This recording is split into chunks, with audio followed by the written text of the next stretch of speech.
Okay, so on the outline, we're going to be at page 2 in the outline. And I'm going to review something I talked about the first week and then move into the bottom of that page 2 about the Judaizers. But before we get there, I want to talk just briefly again about the different categories of the law, because it's really helpful to have this understanding. So, and I give a couple of examples of them in the outline there, and we'll look at those. So the 3 categories of the law, which come from they're inferred from us looking at the laws in the Bible and how they're being used and what happens to them in the New Testament and that kind of thing. We have 3 categories. We have the moral law, which is reflected in the 10 Commandments, and the case laws. And a case law is a law which applies the basic laws of the 10 Commandments to particular cases. So you might even say the summary of the 10 Commandments: love your neighbor as yourself, love the Lord your God, applied to particular cases. That's a case law. So in the Old Testament, you have things like, if you see your neighbor's donkey or oxen stumbled in the middle of the field, then go help him. Go help. That's love your neighbor as yourself being applied to a particular case. That's why we call them case laws. So moral laws are written on our heart, and for that we look at Romans 2:14 and 15. Let's look at that.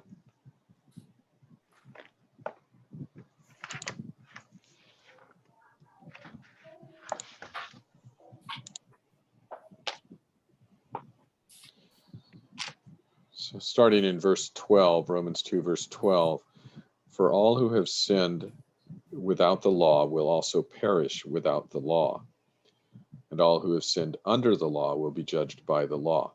He's making a distinction between Jews and Gentiles. Gentiles are those people who are without the law. And what he means is they are without the written law. They don't have God's written law, but the Jews have God's written law. So he's making that distinction. Yeah. Verse 13, for it is not the hearers of the law who are righteous before God, but the doers of the law who will be justified. For when Gentiles who do not have the law by nature do what the law requires, they are a law to themselves, even though they do not have the law. What he means there in verse 14 is that when Gentiles who don't have the written law of God act in such a way as to show that they're actually obeying the law, they're acting in accordance with the law, they are showing that they have that law inside themselves. They are a law to themselves. Not sometimes in our culture we say he's a law unto himself, and what we mean is something like he doesn't care about society's laws, he makes his own laws, and it's a bad thing. But when Paul says it here, it's not a bad thing. He's saying when the Gentile acts in a way which is in conformity with God's written law, he shows that he himself has that law. He himself is that law. And he goes on to explain that in verse 15. They show that the work of the law is written on their hearts, while their conscience also bears witness, and their conflicting thoughts accuse or even excuse them on that day when, according to my gospel, God judges the secrets of men by Christ Jesus.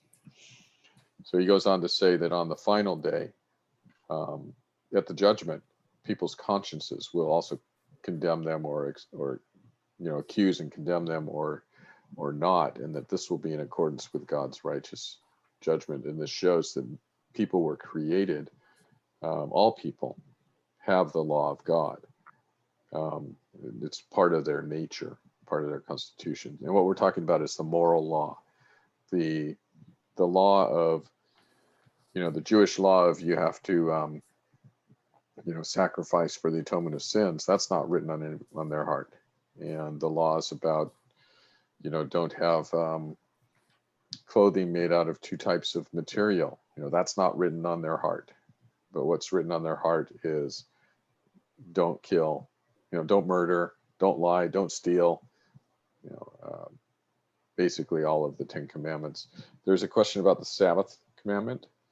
I'm not sure about that, and that's been a point of contention Whether or not that is to be considered to be have written on people's hearts, I personally don't think that Sabbath commandment is written. I don't think it is written on unbelievers' hearts. But there are other people, other Christians who argue that all of the 10 commandments, and it comes down to the people who think that the Sabbath commandment is written on a person's heart would classify the Sabbath commandment as a moral law. And so I can't follow the argument to get there, but they could be right. They could be right about that. And then, of course, I have Exodus 20. We don't need to read that, but that is the 10 commandments. Those are examples of moral laws. And then there's the various summaries of the law that highlight its morality. We'll look at these real quick. Matthew 7:12 is the first one.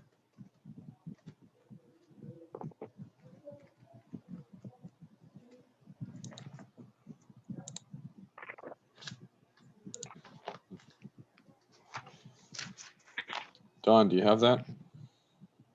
Yeah. Matthew 7, verse 12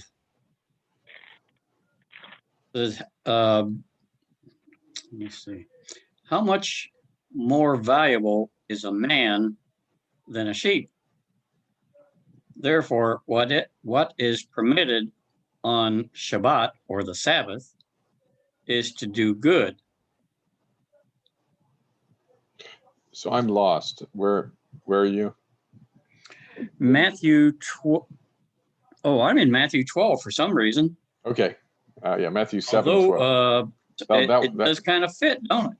Well, it does fit with the Sabbath discussion, and if we wanted to pursue the Sabbath discussion, then Matthew 12 is a really great place to go, because it, I think, also contains the passage about David violating the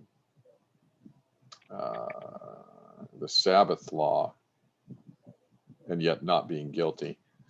Oh, yeah. Yeah. Well, Matthew 7:12 says, always treat others as you would like them to treat you. That sums up the teaching of the Torah and the prophets. Right. So that sums up the teaching for what we would call the second table of the law. The first table is the commandments that deal with God's relationship with us, or our responsibility toward God. And the second table is our responsibility toward one another. Our neighbor. So, right. So this is the second table. Now, I'm sure that we're all familiar with, or if all have heard at one time or another, that this summary here that we just read that Jesus said here in Matthew 7:12, that summary is very, very similar to summaries of the moral law that were given by other cultures, non-Jewish cultures, that preceded Jesus. And Golden Rule, right? Yeah, the Golden Rule, and the laws of Hammurabi, or whatever you say the name. I'm not sure that's how you say it. But we're talking about back in BC times, right, prior to the incarnation.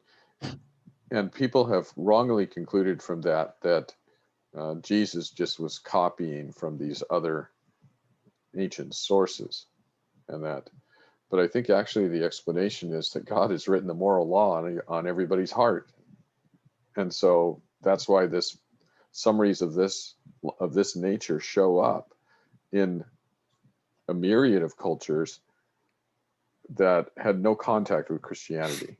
That just proves the point. I think that the law of God is written on everybody's heart, because they all come up with this as a good summary of it. Let's look at Matthew 22:36-40.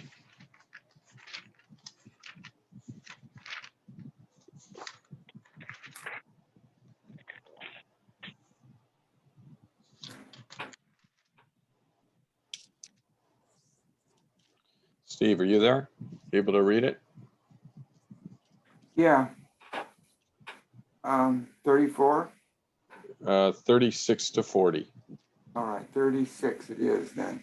Teacher, which is the great commandment in the law? And he said to him, you shall love the Lord with all your heart and with all your soul and with all your mind. This is the great and first commandment. And a second is like it. You shall love your neighbor as yourself. On these two commandments depend all the law and the prophets. That's verse 40. Yep. Yep. So the thing that always strikes me when I read this is that neither of those things that Jesus quotes are any of the Ten Commandments. And so I think when we hear the question, which is the greatest commandment in the law, we think of the Ten Commandments. But actually, none of those are the greatest commandments. This is the greatest commandment. And it's the second one about loving your neighbor as yourself is from Leviticus. And the first one, I think, is from Deuteronomy somewhere. But they adequately, they perfectly summarize the moral law that's contained or summarized in the Ten Commandments as a summary of the summary. And then let's look at Romans 13, 8 through 10. Well, I think it would be good to note too that when it says love your neighbor as yourself, it don't just mean your next door neighbor. It means any of your fellow people, whether it be people in the church, people out of the church, person at the gas station, or whatever. I think it means all mankind. Yes, it does. Yeah, it's good to remember that. Thank you. Romans. Someone pipe up in one case of this and say, who is our neighbor? Isn't there another passage? Yeah, right. That's in Luke. At least in Luke. Get into the Good Samaritan. Yeah. Basically, everybody's our neighbor. Yeah, the person who brought that up should not have asked the question, because he was just trying to test Jesus and justify himself, and it comes out really bad for him because Jesus tells him that what he has to do is obey every single law. Yeah, as is usually the case when people try to snag Jesus. Yeah. Second best. I think Barney Fife echoed that. He said, obey all laws. Obey all laws. Or in his case, it was obey all rules. Yeah, it sounds like he was thinking, well, so who is my neighbor? I mean, am I supposed to love even my enemies? Am I supposed to love this Nicolaitan, or am I supposed to love this and that? And Jesus basically said, yeah. Get used to it. Yep. Mike, can you read the passage from Romans 13, 8 through 10? Sure.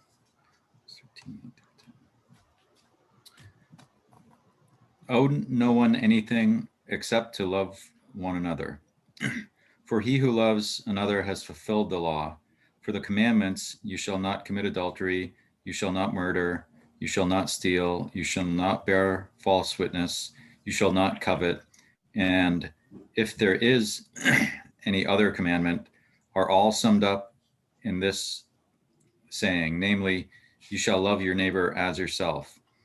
Love does no harm to a neighbor, therefore love is the fulfillment of the law.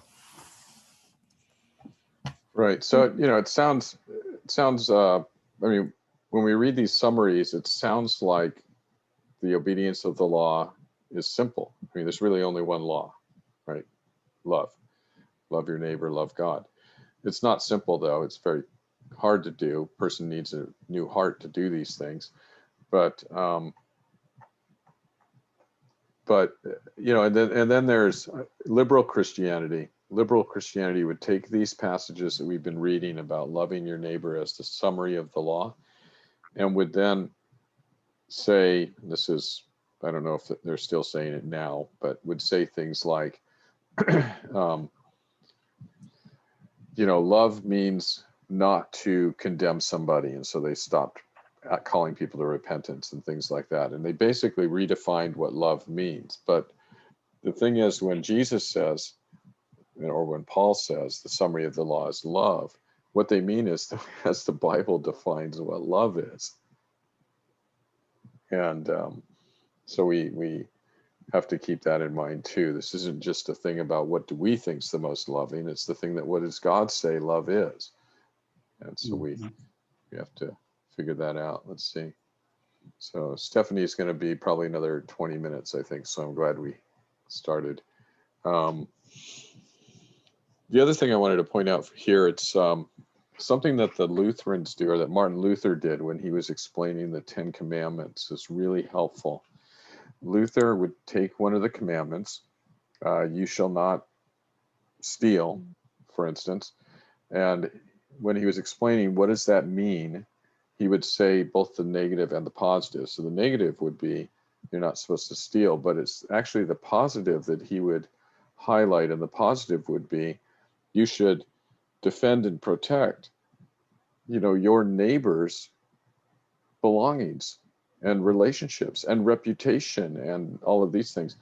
And so he applied what Jesus does, or what Paul does here, is he says, here's these commandments. They're all given to us as negatives. Don't do this. Don't do that. Don't do this other things. And what does that mean? You're supposed to love your neighbor. That's a positive thing. And so it isn't just don't do this. The commandment was actually given so that you would do this other thing. And so, I thought Luther did a really helpful thing when he took each commandment and went through and said, don't murder means promote the life and well-being of yourself and your neighbor first, and then yourself, and defend it. And don't do anything that takes away from that. So the Reformed confessions, I think, also reflect that. But Luther does it really simply. If you have inclination, you can go online and look for Luther's explanation of the 10 Commandments, and really is helpful stuff to read through. Doesn't take a lot of time. He's really short, but real helpful. Let's look at Galatians 5:6. And Becky, can you get that?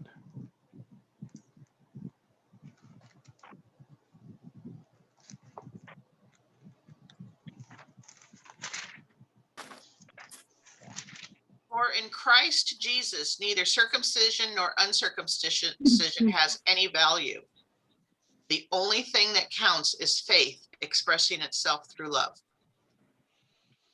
Right. So when he talks about circumcision, he's talking about what we would say is the ceremonial law. Circumcision is tied to we don't need to be circumcised for a religious reason anymore. The circumcision was given as a sign of the covenant, and it was a signal. It was basically cutting off as a sign of the covenant, and Christ Himself was cut off for us, so that is fulfilled.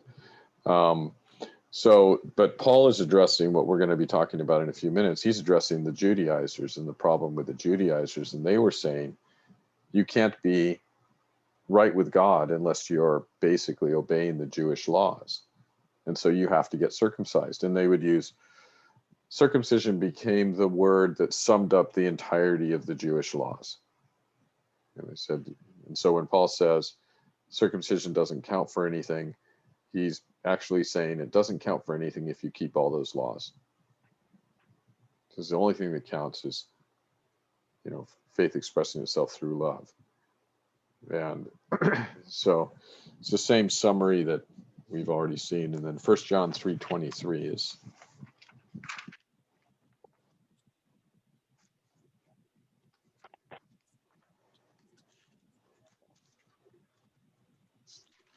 Shirley, can you get that?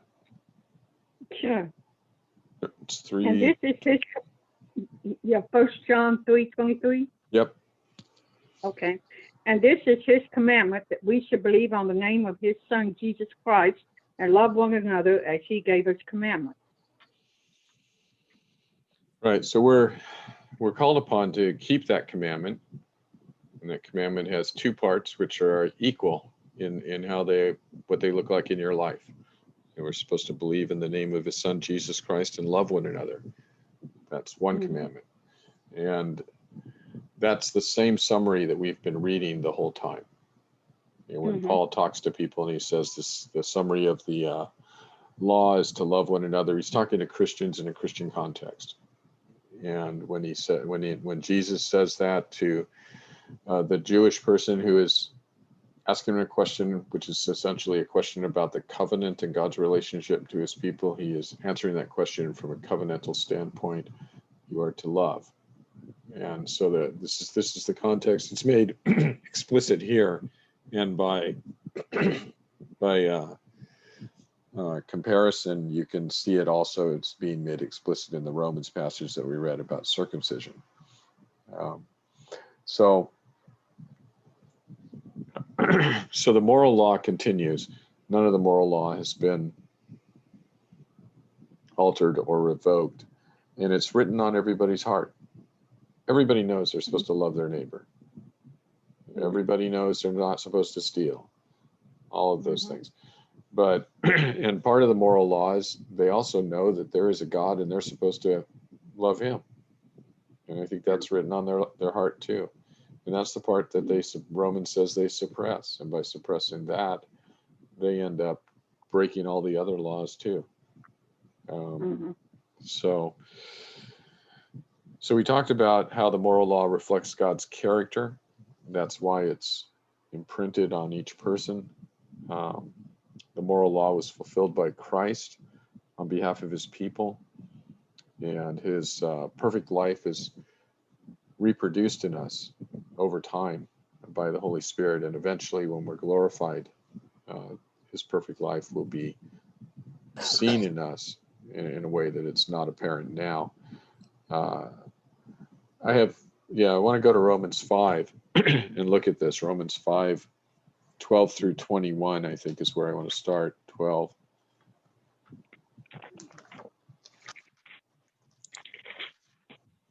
Really, most of the book of Romans is about this very thing, that we are justified by the work of Christ and sanctified by the Spirit, applying his perfect righteousness to us through sanctification. Romans 5, 12 through 21, really, really, really important passage about the two Adams. There's Adam, the first Adam, who represented all of the human race and fell into sin, and by that brought sin and death to everyone. And then there's the second Adam, who did what the first Adam failed to do, and he obeyed, and his obedience brings righteousness to all of those people who are united to him by the Father through faith. So let's read this passage. I'll read it. Starting in verse 12, therefore, just as sin came into the world through one man, and death through sin, and so death spread to all men because all sinned. For sin indeed was in the world before the law was given, but sin is not counted where there is no law. So he's talking about the period of time here between Adam and the giving of the law. He's saying there wasn't any law at that time, but sin was still active in the world. And how do we know that? Well, because people were dying. And how do we know that sin affected everybody? Well, because everyone was dying. So that's what he's saying. So verse 14, yet death reigned from Adam to Moses, even over those whose sinning was not like the transgression of Adam, because Adam had a law, but they didn't, who was a type of the one who was to come. That's an important thing. Adam was a type of the one who was to come. But the free gift is not like the trespass. For if many died through one man's trespass, much more have the grace of God and the free gift by the grace of that one man, Jesus Christ, abounded for many. And the free gift is not like the result of that one man's sin. For the judgment following one trespass brought condemnation, but the free gift following many trespasses brought justification. If because of one man's trespass death reigned through that one man, much more will those who receive the abundance of grace and the free gift of righteousness reign in life through the one man, Jesus Christ.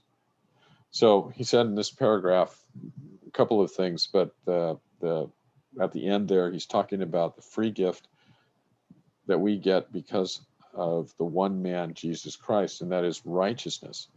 We get grace and the free gift of righteousness, not condemnation. It is compared there or contrasted with condemnation. And we get righteousness. And he goes on and says in verse 18, therefore, as one trespass led to condemnation for all men, so one act of righteousness leads to justification and life for all men. The one act of righteousness he's speaking of is Christ's act of obedience, which was continual. If we talk about our act of righteousness, our act of obedience. Yeah, how many acts of obedience do you have in your life? Let's just assume, for the sake of discussion, that it's possible for you to obey something. There are scriptures that say that God is pleased by the obedience of his people. So let's say that you were able to do that. Did you do it continually? You did it sporadically, right? Mm-hmm. You could have Well, 100. I've been pretty continuously not committing murder. Good for you. Good boy, hey, good boy, Don. It's sort of Yeah. like you could put a highlight reel together and say, hey, here's the moments, right? That's right. And it'd Yeah. be gone in about 2 seconds. Poof. Like, oh wow.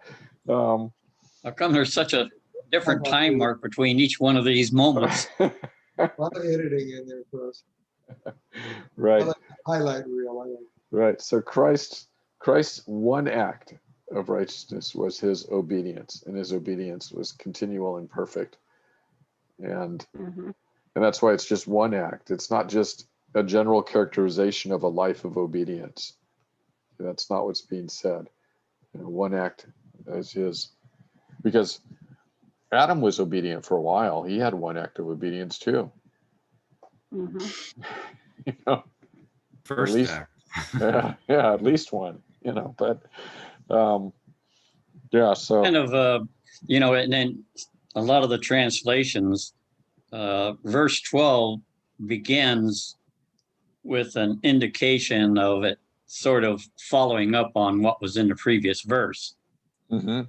Right? It says, so then, just as sin entered the world, and in this Jewish Bible, verse 12 starts out like this. It said, here's how it works.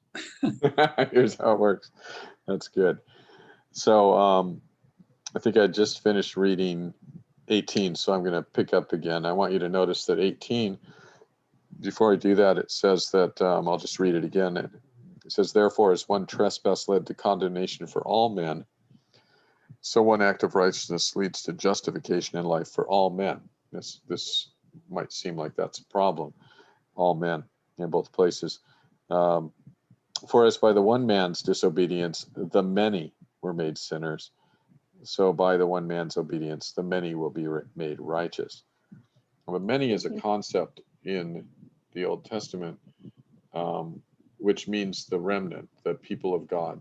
And actually, remnant is, when you think about it, means actually almost the opposite of many. But the many became the word used in the Old Testament for the people of God, the actual people of faith, not as compared to the people who aligned themselves with Israel. The Israelites who were just Israelites in name only and not in heart. Jesus came for the many, and he saves the many, and that's what the passage says. Now the law came in to increase the trespass, but where sin increased, grace abounded all the more, so that as sin reigned in death, grace also might reign through righteousness, leading to eternal life through Jesus Christ our Lord. So this is about sanctification. It's about our righteousness that we receive from Christ, and about reigning over sin in our sanctification, and that this is all this is basically explains in a really easy way to understand God's way of salvation. You've got two families. You're in Christ or you're in Adam. Right? So if you're in Adam, you receive death because Adam sinned, and his sin brings death to all of his family. We've been transferred by God, by his gracious work through Christ, out of Adam's family and put into the family where Christ is the head, not Adam. He's the second Adam. And we receive then life from Christ, just as the descendants of Adam receive all of the curses, all of the curse, the weight of the curse that Adam receives for disobedience. So we receive all of the blessing that Christ receives for obedience. And so it's completely about Adam and Christ. It's not about me, right? It's about which family am I in? And that's the work of God, to move a person from one family to the other. You're born in Adam. You have to be moved. You can't do that. God has to do that.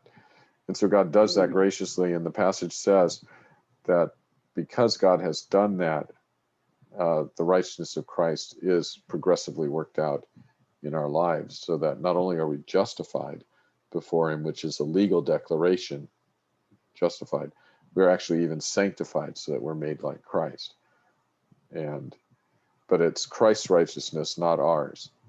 God didn't move us over because we're so good at being good. Right. So, but it's all, the law is really important to the explanation, right? Because the righteousness means nothing unless there's a standard. And sin doesn't enter the world unless the law is broken. And so the law is very, very important to the whole understanding of the whole salvation and Christian life, and how do you evaluate your, what you should do as a Christian and how you should live.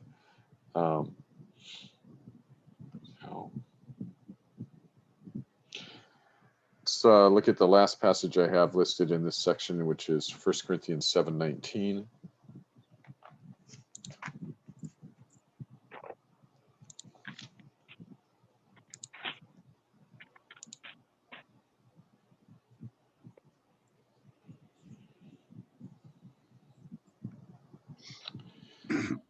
Again, it's about circumcision or not. For neither circumcision counts for anything nor uncircumcision, but keeping the commandments of God. Basically, Paul is saying it's completely indifferent whether you're circumcised or not. That isn't where your justification with God lies. Or your sanctification, or the proof that you are one of his people. It's in keeping his commands. And if we remember, his command is to believe in Jesus and love your neighbor, then that's easy. That's not easy to do, but it's easy to understand. It's not legalism. So we have ceremonial laws also. There's talking about the categories of the laws. I want to look at Leviticus 1, maybe the first 4 or 5 verses. We'll get an idea of some of this. Yeah. Under circumcision is nothing, and uncircumcision is nothing. I think it kind of means too. I think it goes along with where by saying Paul's saying that because Christ has fulfilled the old Levitical law, and so therefore it's no longer binding, right? Right. That's right. Yeah.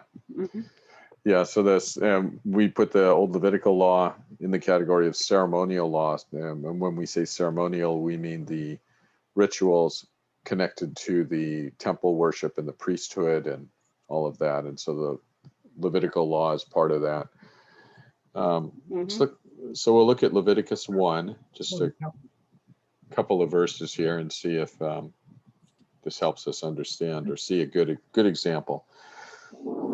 So Leviticus 1:1, the Lord called Moses and spoke to him from the tent of meeting, saying, speak to the people of Israel and say to them, when any of you brings an offering to the Lord, you shall bring your offering of livestock from the herd or from the flock.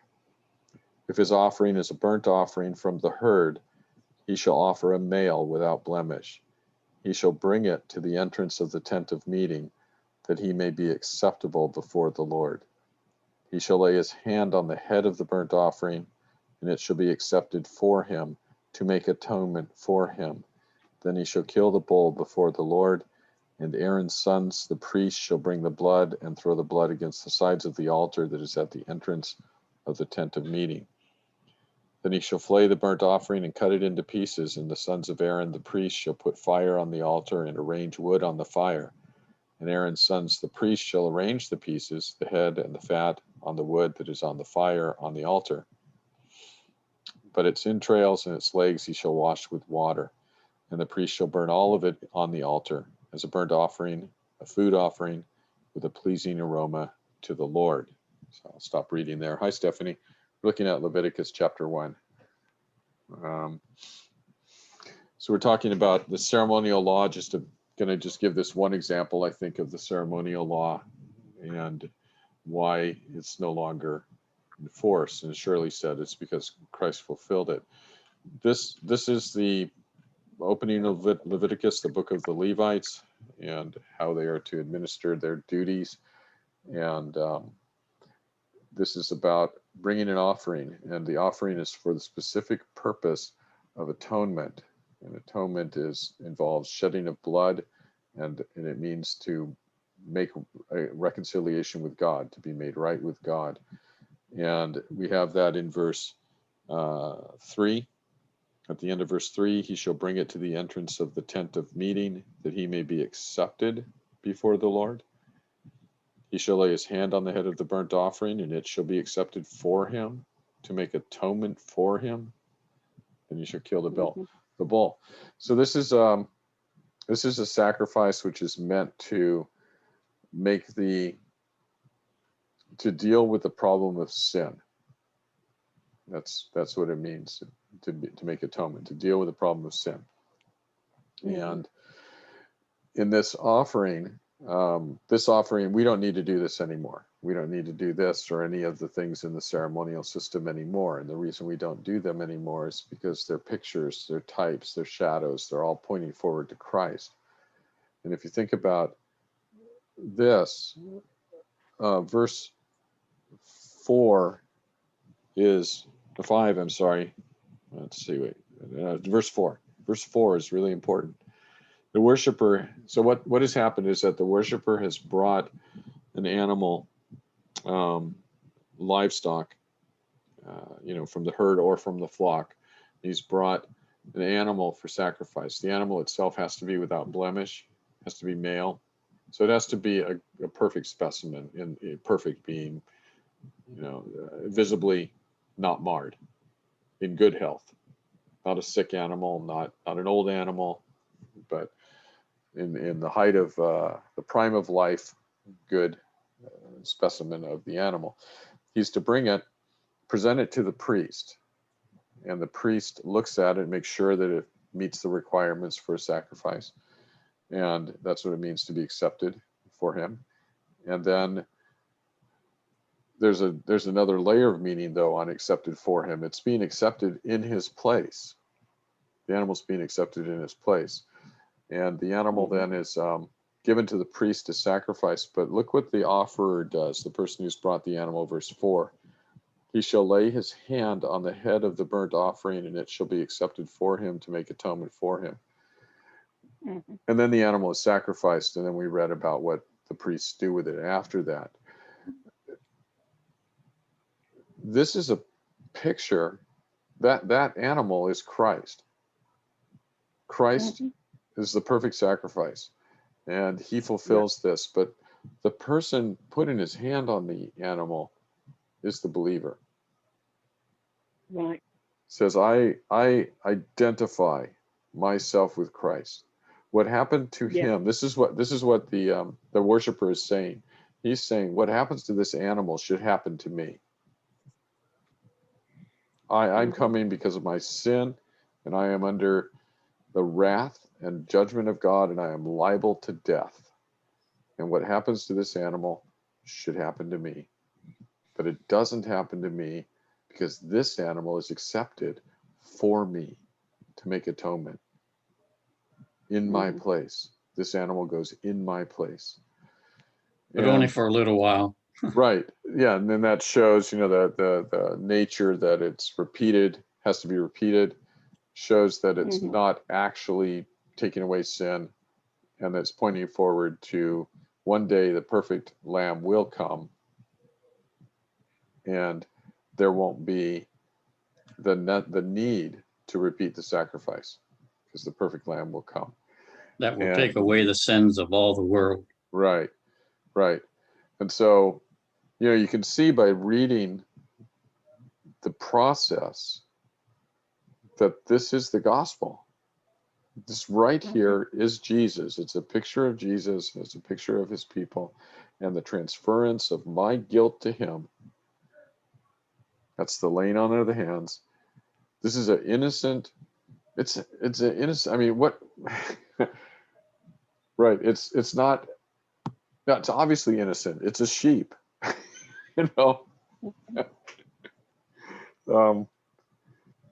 So I was just standing here. I was just standing here. That's right. Yeah. So then there's more that we could bring out as if we as we go through it. But the basic point I wanted to make was the ceremonial laws there is a picture, so that the Jewish people in the Old Testament could see the nature of the salvation that God would bring, and so that us looking back can understand more about Christ. And so we see in the sacrifice, in the ceremonial law, something about Christ every time we look. Christ is also the high priest, right? He's not only the sacrifice, he's the priest. And we know that from Hebrews and other places, so that when we go back and we read this, he's the priest who brings his own himself as the sacrifice. And so we don't do these things anymore because they're done.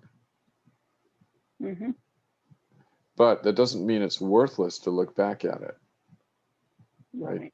So some Christians have the idea that because we're New Testament, they go, we're New Testament Christians, and Christ has fulfilled the law and we don't have to pay any attention to it. That's their conclusion. We don't have to pay any attention to it. You know what? I understand something better about Christ by reading those 4 or 5 verses. Yeah. It's really. Go ahead, Shirley. A couple other symbols I've seen in that too, in those verses you were reading, in relation to symbolic of Christ, is like in verse 3, it says, "Let him offer a male without blemish," and that would be symbolic of the perfection of Christ, right? That's right. And then in verse 5, I kind of seen it like, okay, it said, "He shall kill the bullock before the Lord." That would be kind of symbolic, maybe of the death of Christ on the cross. Yes. And then there was one other verse, verse 7, and the sons of Aaron the priest shall put fire upon the altar. That part to me was symbolic of the judgment of God, which he took upon himself for our behalf. I mean, right. And this particular offering that we're reading about too, it's completely consumed. It's a burnt offering. It is. And then lay the wood in order upon the fire. The wood was kind of symbolic of the cross, maybe. Yeah, there's a lot in there, and the more time you spend reading it and thinking about it, the more that you see. And it's just I am so glad that God that God didn't say, Jesus fulfilled this, I'm just going to lose it now to history so that we don't have it. We don't need to talk about it anymore. Yeah. This is, really, you cannot really understand what Christ did unless you understand it from an Old Testament picture, an Old Testament perspective. It is so, Chuck, is part of that, like when I think of that replacement that Christ replaced this offering, it's like when you look at that, it seems like it's it's not a perfectly righteous thing. Like you're saying, well, I'm not going to pay for my, I'm not going to take my punishment. I'm going to have somebody else do it for me, right? And it's also it just, like, where's the righteousness in that? It's not a fully, it's a good sign, right? It's a good Sure. gesture, but it's really doesn't fully square the problem. And I think that sheds light on the idea that, okay, well, that was the law. The ceremonial law says to do this. I mean, it shows how the limitation of the just following the laws is not doesn't make everything right. It's you do follow this law. You do you give up your best bull and you go through the process the correct way. But I think you still know that you really didn't pay your price. You went through a few motions and you had your sheep pay the price for you. Right. Yeah. In the Old Testament, I think that the demand of faith in that instance is a lot stronger, because I'm not sure. It's possible that God alleviated their guilt, but I'm not sure. But I know in the New Testament, our guilt is taken away too. So It's but been erased. yeah, it's been erased. And with in the Old Testament, they could see, as you're saying, they could see that it wasn't effective, for lots of reasons. And so it was a matter of faith, right? That God said to do this. God said this would atone for my sin. God said this would make me acceptable. So I believe God that those things have occurred. And I think that's exactly the same position that Christians are in, right? God says that Jesus has made atonement. God says that through Jesus I've been made acceptable. And so that is a faith matter. And I think that the fact in the Old Testament where they had to continually bring more offering, or a new offering, let's say it like that. It wasn't accumulative, like after they brought 1,000 lambs, God said, okay, good, that's enough. It was like starting over, right? Because every week was starting over. And I think that what that clearly showed was that there has to be something that's like this. There has to be this, but different, right? We can't continue. This cannot continue. It's God's design, but it cannot continue forever because the problem never gets solved. The problem can only be solved by something different, but it has to be like this because this is the way God has said he will do it. So I think of that passage in 1 Peter where he writes about the prophets writing that many times they looked at what they wrote and they said, I don't understand. What is the circumstance and what's going to happen and why all this suffering? And because the new thing was God himself sending the perfect sacrifice. And that's the thing you can see it in the Old Testament by looking backwards from the new. But starting in the Old Testament, it might be a bit hard, to just get there.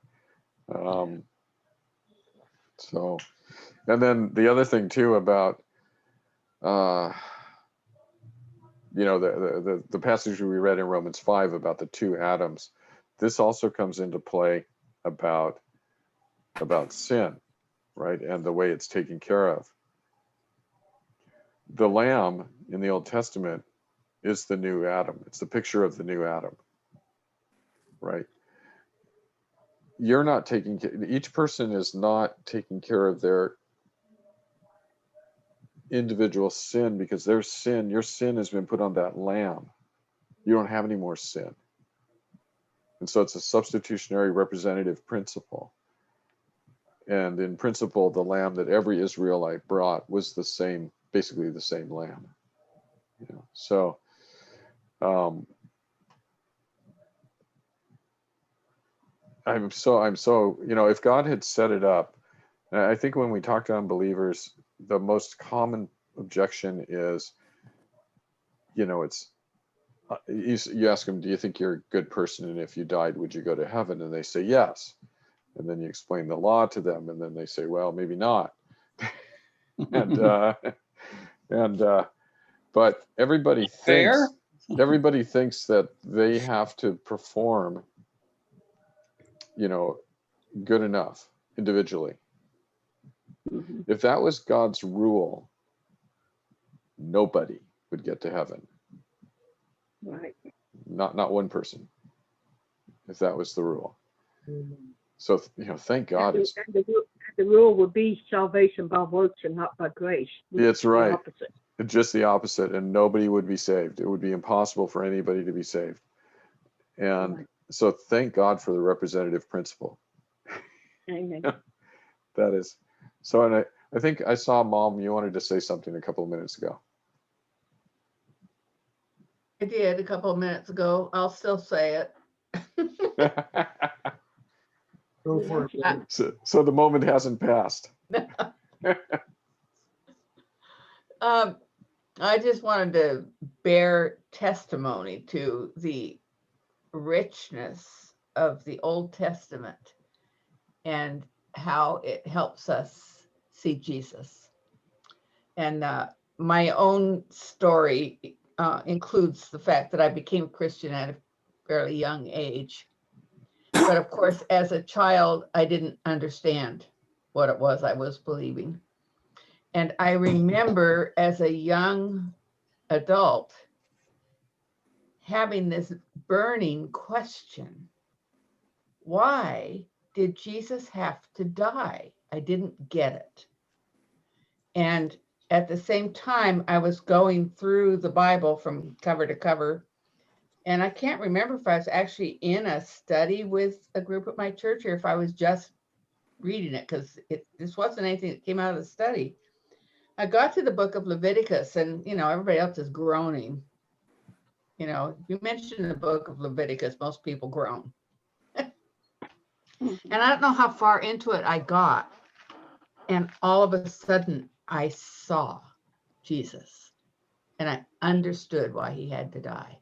And it brought such richness into my beliefs that, so it's just a testimony of how important this is and how God uses his word, no matter how many thousands of years ago it was written. I'm glad that you remembered to Amen. say that. Yeah, thank you. Thank you. So the ceremonial law, so the point there, of course, is that even though the ceremonial law is fulfilled in Christ, we learn about Christ by looking at the ceremonial law. So it's a great thing to have. It's a good thing to know. The civil law is another one of the categories, the last one. And for that, we'll look at Deuteronomy 13. You can go almost anywhere for the civil law. And as I mentioned, these laws are not the moral law, the ceremonial law, and the civil law are not grouped together. Like you would expect the book of Leviticus to be entirely all ceremonial law. But when Jesus says the second commandment, love your neighbor as yourself, is like the first one, he's quoting from Leviticus. Love your neighbor like as yourself. So the laws themselves are not separated. You could read straight through, and you could come across places where you've got a moral law followed by a ceremonial law followed by a civil law, because the categories are inferred by us later, and they're not organized that way. So Deuteronomy 13. Here's one of the civil laws. If a prophet or a dreamer of dreams arises among you and gives you a sign or a wonder, and the sign or wonder that he tells you comes to pass, and if he says, let us go after other gods which you have not known, and let us serve them, you shall not listen to the words of that prophet or that dreamer of dreams. For the Lord your God is testing you to know whether you love the Lord your God with all your heart and with all your soul. You shall walk after the Lord your God and fear him and keep his commandments and obey his voice. and you shall serve him and hold fast to him. But that prophet or that dreamer of dreams shall be put to death, because he has taught rebellion against the Lord your God, who brought you out of the land of Egypt and redeemed you out of the house of slavery, to make you leave the way in which the Lord your God commanded you to walk. So you shall purge the evil from your midst. So we have a kind of a moral law and civil law kind of right together there. Loving the Lord, serving the Lord, fearing the Lord. These are moral things. The civil law says that if a prophet and dreamer comes and says, you know, tomorrow morning all the crops are going to be twice as tall as they are today, and then tomorrow morning all the crops are tall, they're twice as tall, it's a miracle, it's happened. And then he says, hey, let's follow other gods. You are to just totally ignore that a miracle has taken place, or you are interpreted as a satanic miracle, and you are to stone that guy to death because he's encouraging Think the rebellion. Exodus. Yeah, I think the Exodus. Right. So this is a great passage for a lot of reasons, but as an illustration of the civil law has, the reason it's a civil law is because it has a punishment. Right? It isn't just like there are no punishments attached directly to the moral law. Right? If you steal, it says don't steal. That's a moral command. Now, in the civil application of the moral command, if you steal, then you must pay restitution. That would be a civil law. So this has a sanction attached to it, so it's a civil law. You also have a moral duty not to teach rebellion against the Lord. But that's a moral duty. It becomes civil when a sanction or penalty is attached to it. And so my view, I think, as I've said before, is that the civil laws are basically the moral law in a civil context, in the context of the Jewish theocracy. But other people have understood the civil law to be different than what I just said. I think the Westminster Confession of Faith defines the civil law as the laws for the running of the Jewish theocracy, which I agree with, and that those laws are, that we're not obligated to obey those laws or to look at them as the standard for laws. So there's two views within Christianity about the civil laws. One of them is they expired with the state of Israel. When Israel ceased being a theocracy, then the laws of its government are gone and they expire, and we don't need to worry about those or think about those. And then there's another group in Christianity that says, irregardless of the argument about Israel and the theocracy, the appropriate punishment for preaching rebellion against the Lord is death. And they would say that because this is God's law, and God's law by definition would be perfect. And so if you follow that logic, then you also have death for some other things which in our culture are not death penalty sentences, and things like that. So it's just a way of looking at the law that's slightly different in two different camps in Christianity about that.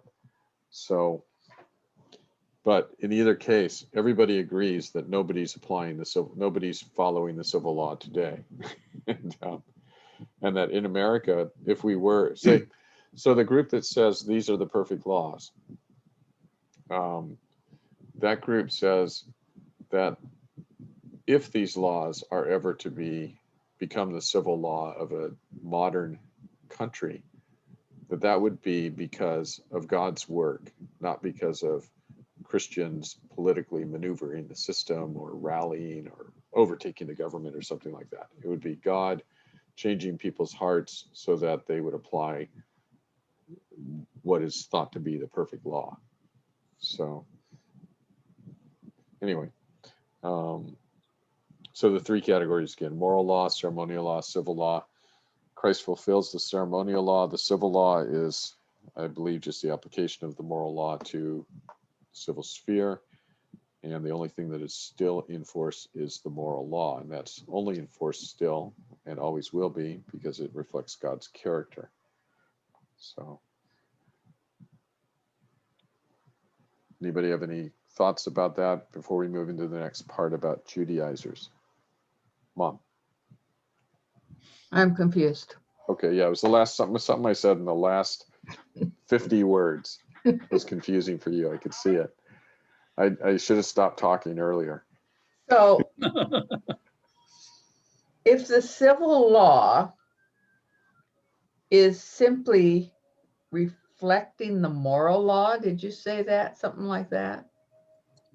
Did. And It's- and yet No, we are what? constrained to obey the moral law. Yeah, Then why are we not constrained to obey the civil law? right. So just to clarify what I said, I think you understood what I said rightly, but what I said was that I think that the civil law is basically an instance of a case law. It's so in the case law, you take the moral law and apply it to the case. In the case that you have a government that's a theocracy, it should look like this. In the case that you have a government that's a democracy, maybe some of the laws might be a little bit different. I'm not sure about that, but whatever the civil law is, it's an application of the moral law. And so that then by definition, that becomes a case law, right? It's a case law. So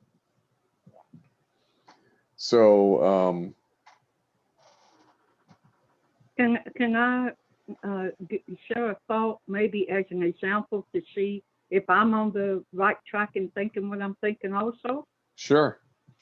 I'm thinking maybe as an example, maybe, and if it's right, then it would clear a lot of things up. Of course, if it's wrong, we won't know that too.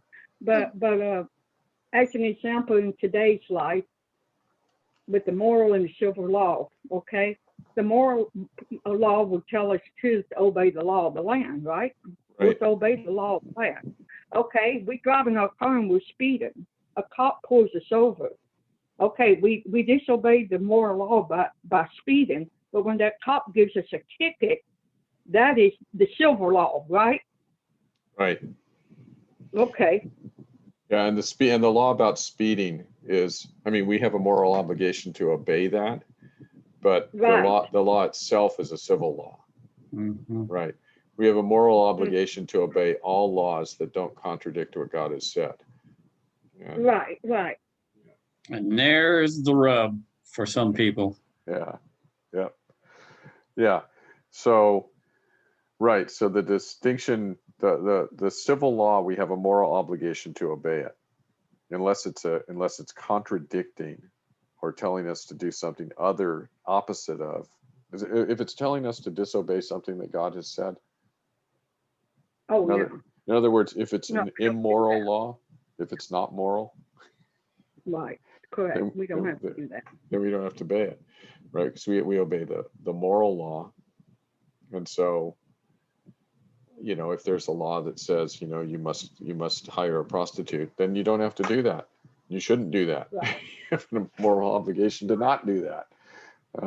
Right, And, we have examples of that in the Bible, right? Where the ruling authorities said to the apostles in Acts 5, stop preaching in the name of Jesus or we're going to haul you in here and beat you again. And they said, well, have fun with that because we're going to preach about Jesus. They said we must obey God. right. Well, and also- Nero did have fun with that, didn't he? Yes, he did. I was just going to say, Chuck, there's also cases where the law permits things like that you would say, well, I can't do that because it's, I'm not going to follow that law as in do that. Like the law permits me to do something, but I consider it, immoral or not good. It's not just prohibitive laws, the system of laws allow you to, sue people for restitution and things like that. And it allow you to do certain things that doesn't give you a moral license to be free of any moral,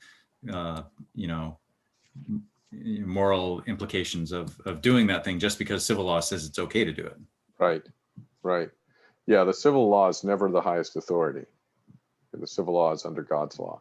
It's under God, so it's under God's character. And civil rulers will give account to God for the way they ruled. You know, that's Romans 13 says that. So, yeah. So let's talk a bit about the Judaizers. This is a big problem in the New Testament, and it has a lot to do with the way I think Christians think about the law, unless they've spent some time going through it.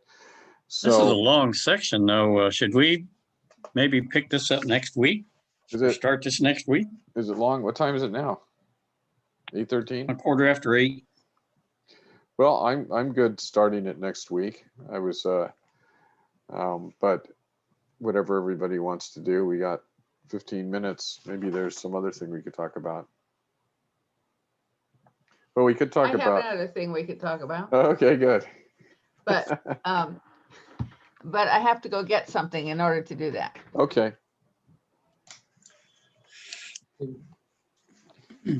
So Stephanie, Visual aid or something. yeah, visual aid. So Stephanie, prior to you arriving, we just have been talking about going over again the 3 categories of the law. So I don't think there was anything new, except we looked at some passages that gave examples of the various kinds of laws. Okay, I'll still try to watch it before next Thursday. Okay, Can you hear me? I can hear you. Okay. These are headphones that my job gave me for free. I can't find my AirPods right now. Oh no, So I can hear you guys, but I sound very muffled to myself. you sound fine. Okay. Yeah. Okay, Mom, what did you? All right, so when we were talking earlier tonight about how God writes his law on the hearts of everybody, whether they acknowledge him or not, I was reminded, and then you were talking about how Luther took things that were negative and stated them in a positive way. Yeah. Hmm. And that reminded me of this other thing that's sort of related. So I was thinking about this thing that you sent me once that was written by John Piper called What is Sin? And I was thinking about the different response that a believer has to this list as opposed to an unbeliever. An unbeliever, if you read this list, it brings condemnation. For a believer, it leads you to worship. So I'm going to read it. What is sin? The glory of God not honored. The holiness of God not reverenced. The greatness of God not admired. The power of God not praised. The truth of God not sought. The wisdom of God not esteemed. The beauty of God not treasured. The goodness of God not savored. The faithfulness of God not trusted. The commandments of God not obeyed. The justice of God not respected. The wrath of God not feared. The grace of God not cherished. The presence of God not prized. The person of God not loved. That is sin. Yeah. What a gift. What a gift to the church, John Piper. Awesome. I What a have that gift. on my refrigerator and I read it probably every other week. I'll stop and read that. Yeah. And it elicits worship from me. Because it's always the, well, oh, that's right. I want to do that. And so I'll read it back to myself in a positive, I want to honor the glory of God. I want to reverence the holiness of God, etc. Yeah. So good. And what he's done there, there's always a danger of when you deconstruct something, right? When you say this is what he did, that you ruin it. It's like when they take a good book and you have to you have to take it apart in high school, and then you just say, I hate Tom Yeah. Sawyer, you know. But anyway, what he did was, obviously, he's taking the attributes of God, and he's saying sin is the denial, the defacing, the minimizing, the belittling of any one of these, the ignoring of any of them.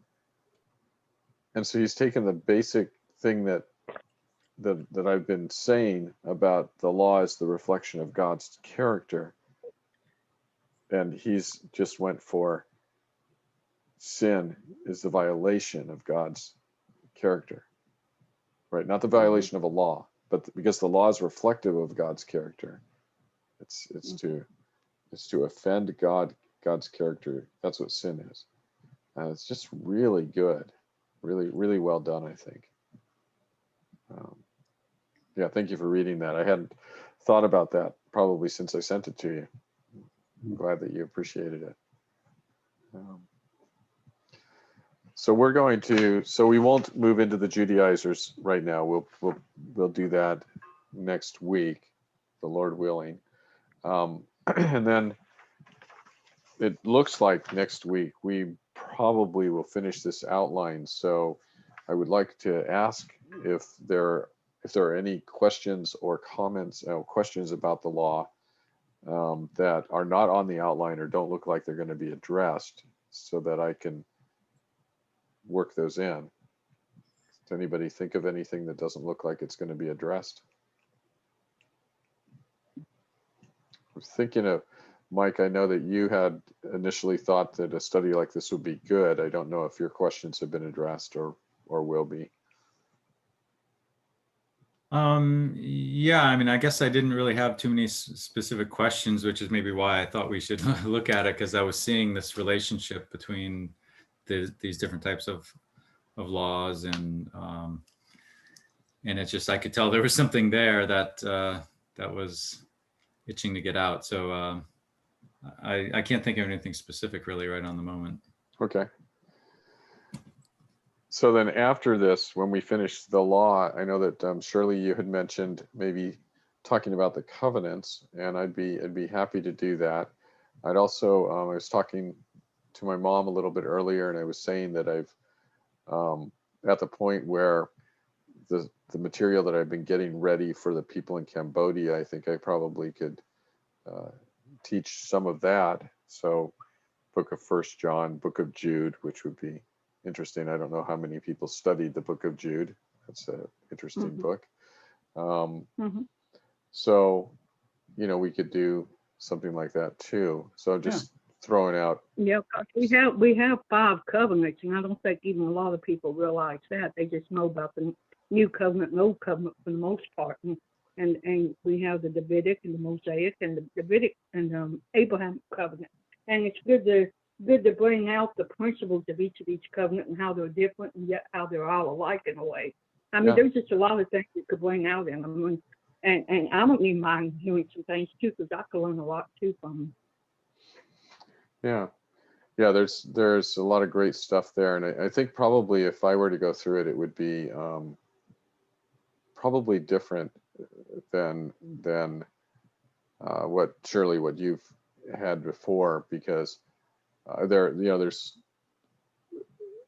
speaking of the covenant, Well, there's. and that's okay, because even in Revelation, some of it's different than what I've been through before, and I've still enjoyed it. It helps me to see a new perspective. It helps me to see a new perspective, and sometimes I do question it, and sometimes I just say, "Oh, okay, that's because I see it doesn't matter which way you believe anyway, or whatever." In some cases, but in other cases where I feel like, okay, there's got to be a right or wrong here. That's where I throw the question at you to clarify, Sure. Yeah. Okay. Good. Don, you're waving. Oh, Don's gone. I guess he was saying goodbye. Bye, Don. Guess I'll turn off the recording so that people don't have to continue.